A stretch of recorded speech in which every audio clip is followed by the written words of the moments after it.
for that melt in the mouth yet crisp cookies. This is just that recipe. Hi everyone, welcome back to my channel. For all returning subscribers, thank you for your support, and for all new subscribers, welcome to my channel.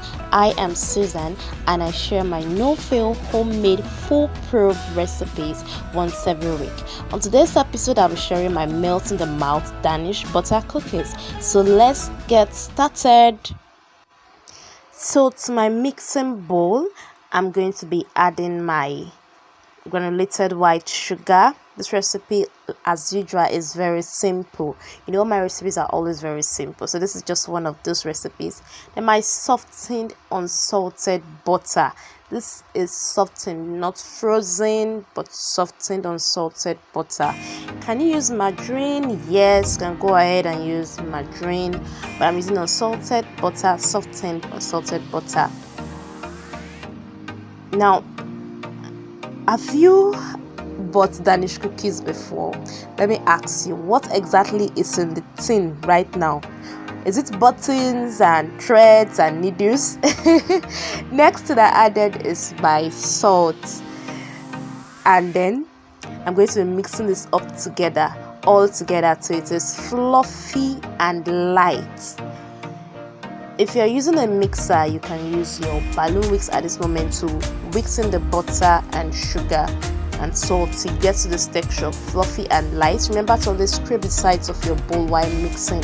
Now, it's very important for you to mix your butter and sugar very well, very well. Please check the link in this video, beneath this video, for a detailed written recipe with all measurement. Next, I'll be adding my vanilla extract. You can use the clear vanilla extract, you can use the dark one like I'm using.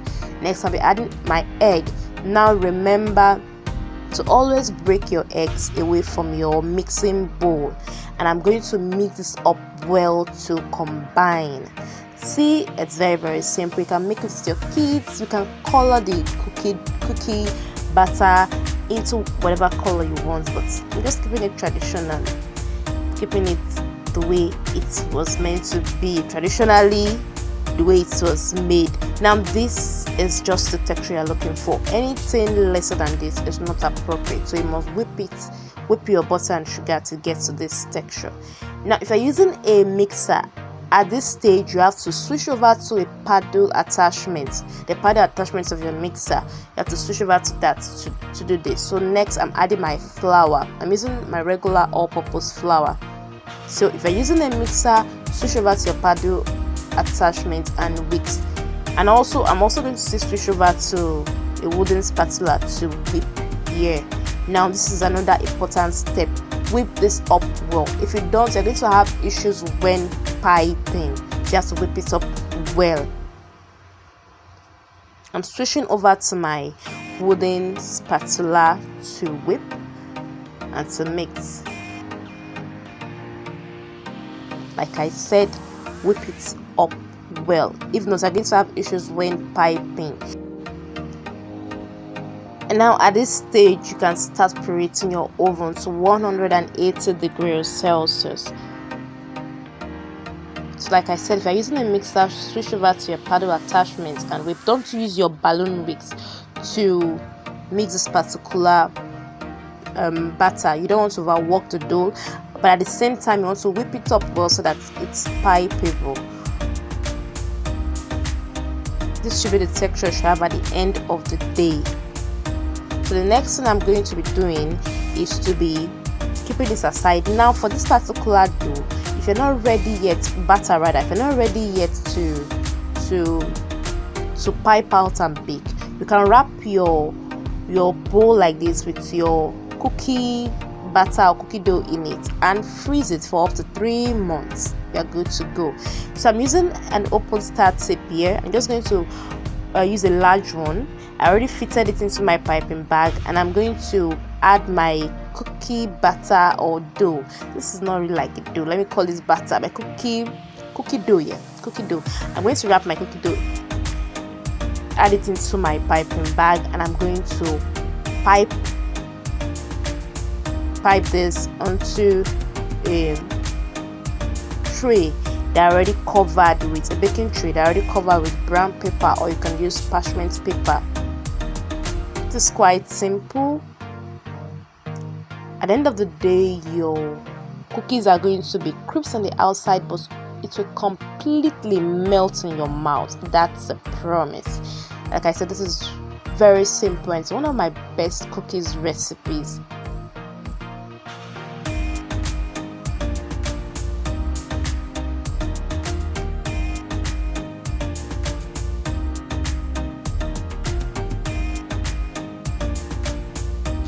I do love to see your creations. I love to see your comments, your tag us with the hashtag Susie's Cakes Recipes on Facebook, on Instagram, on Twitter.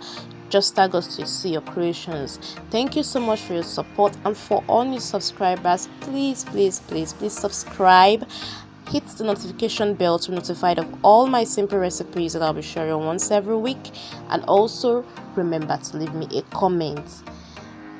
So I'm just going to continue, add more cookie dough to my piping bag and pipe out. It's quite simple. Also remember to check the description box beneath this video for a detailed written recipe with measurements. And also, if you're on Pinterest, don't forget to pin my recipe, and don't forget to follow me on Pinterest. Thank you so much for your support.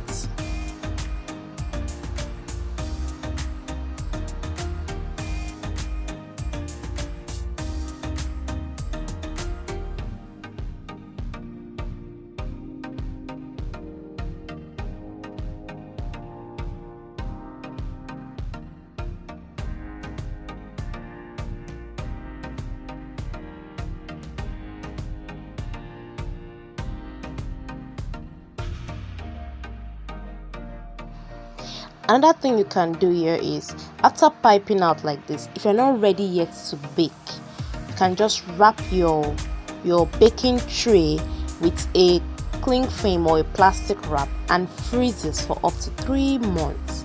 Yes, make sure you have constant power supply, and freeze up to 3 months. It's good. By the time you're ready to bake, you don't need to defrost it. Just put it into your oven, your preheated oven, and bake. Now, something happened to me here. I don't know if you experience this when piping, but sometimes disposable piping bags can be very frustrating and annoying. And this happens to me twice while creating this video. I had to change my disposable piping bag and fit my cookie dough into another one. So let me see how you handle this, especially when I'm making making calligraphy, buttercream calligraphy, and this happens always very annoying. So at this stage, you should have preheated your oven and should be ready for baking.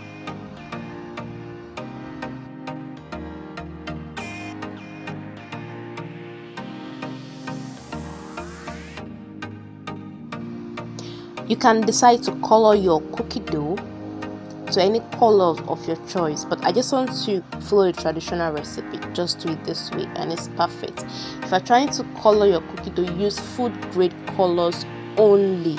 And I prefer you use gel colors instead of powdered color. Just gel colors instead of powdered colors, and instead of liquid colors.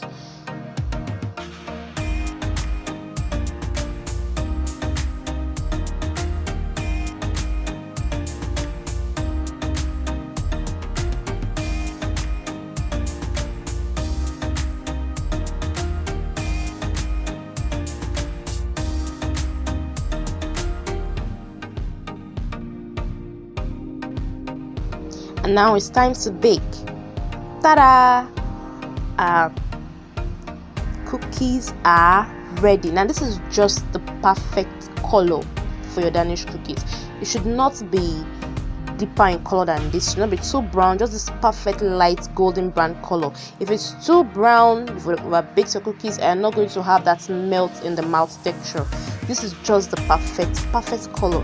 Now immediately it's out of the oven, remove them from your baking tray, because if you leave them on your baking tray to cool, they're going to keep on baking. So you have to remove them from your baking tray and transfer them to a rack or a clean bowl to allow them cook completely. Then cover it and store. Please remember to check the description box beneath this video for a detailed step-by-step recipe and also loads of tips on how to preserve your cookies naturally in a healthy way without artificial preservative. Thank you so much for your support. Remember to subscribe and remember to leave me a comment.